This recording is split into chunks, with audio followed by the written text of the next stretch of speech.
नमस्कार, मैं हूं प्रगति पचोली। स्वागत है आपका हमारे विशेष राजनीति की उठापटक में।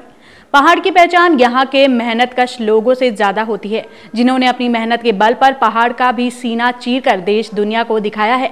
बात करें मौजूदा प्रदेश सरकार की, तो सरकार चलाने वाले मंत्री मन माफिक विभाग न मिलने के चलते नाखुश हैं। कुछ ने अपने विभागों की जिम्मेदारी बखूबी संभाल रहे हैं, तो कुछ अभी भी जनता के सहारे हाईकमान तक अपनी बात पहुंचा रहे हैं। मुख्यमंत्री विजय बहुगुणा का विभाग बंटवारा किसी के लिए खुशी तो ज्यादातर मंत्रियों के लिए परेशानी का सबब बना बैठा है। कई मंत्री लंबा वक्त गुजर जाने के बाद भी विभागों से दूरी बनाए बैठे हैं, तो जिन्होंने जिम्मेदारी संभाली भी है उनका भी मन संबंधित विभागों में नहीं लग रहा है। बात करें श्रम सेवायोजन मंत्री हरीश चंद्र दुर्गापाल की, जब उनसे विभाग संबंधी नाराजगी के बारे में पूछा गया तो उनका कहना है कि कुछ अपेक्षाएं थी जो पूरी नहीं हुई हैं, लेकिन मिले हुए विभागों से कोई परेशानी भी नहीं है। अधिकारियों के साथ बैठक कर जरूरी निर्देश दे दिए गए हैं।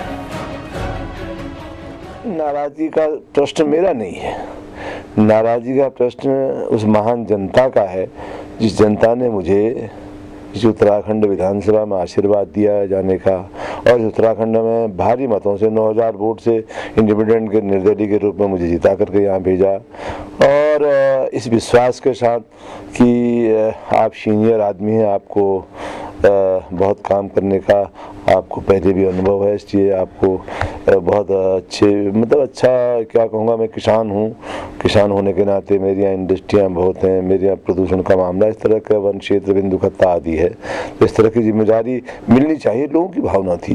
और जो जिम्मेदारी मुझको माननीय मुख्यमंत्री ने दी है, अभी श्रम मंत्रालय के बारे में हमारी अधिकारियों से बात हुई है, और सेवा आयोजन के बारे में बात भी हुई है, और दुग्ध विकास और लघु उद्योग सहित ये विभाग भी अपने आप में बहुत महत्वपूर्ण है।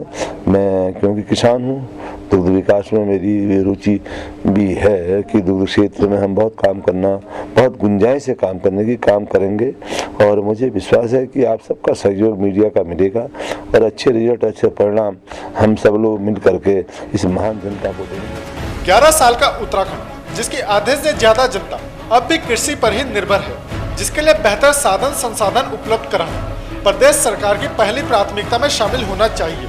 साथ ही विभाग भी ऐसे मंत्री को मिलना चाहिए जो खुद कृषि से जुड़ा हो। यह कहना है श्रम सेवायोजन मंत्री हरीश चंद्र दुर्गापाल का। मंत्री जी का कहना है कि मैं खुद किसान परिवार से हूँ और मुझे भारी मतों से जीत दिलाने वाली मेरे क्षेत्र की जनता की भी इच्छा थी कि मैं कृषि विभाग का दायित्व संभालूं। मलाल मुझे नहीं है, मलाल महान जनता को है। उन्होंने सोचा कि अब क्योंकि मेरा बहुत बड़ा खेती के प्रति पहले से बहुत रुझान रहा, मैं लंबे समय तक मैंने कृषि क्षेत्र में काम किया, 32 साल तक ग्राम प्रधान के रूप में मेरी सेवा रही है। मैंने विभिन्न, चाहे पर्वतीय क्षेत्र का भी मुझे कृषि का अनुभव है, तराई क्षेत्र से भाबर क्षेत्र बिल्कुल मिला हुआ है, वहाँ का भी है, भाबर की क्या फसलें हैं उसकी जानकारी है, तराई में किस तरह से पानी की दिक्कत है, किस तरह से फसलों की हम और अधिक पैदावार बढ़ा सकते हैं, वो जानकारी है, तो उसका लाभ और अच्छा मिलता। मुझे कोई वो नाराजगी ऐसी कुछ नहीं, लेकिन जनता की ये भावना थी। जनता ठीक है, मैंने अपनी भावना से जनता को अवगत करा दिया है कि मैं जो जिम्मेदारी मिली है उसका मैं ईमानदारी के साथ काम को निभाऊंगा, अच्छा करके दिखाऊंगा। भले ही मंत्री जी विधानसभा में बैठकर विभागीय अधिकारियों की बैठक ले रहे हों, लेकिन कहीं न कहीं दूसरे विभागों के न मिलने का मलाल भी उनको है। दबे स्वरों में मंत्री जी ने क्षेत्रीय जनता को सामने कर अपनी बात कह दी है। अब फैसला हाईकमान को लेना है कि किस तरह से अपने माननीय मंत्री जी को भरोसे में लेना है। सौभाग्य मिथिला उत्तराखंड के लिए देहरादून से कैमरामैन मनोज जैड़ा के साथ अजीत काम्बोज की रिपोर्ट।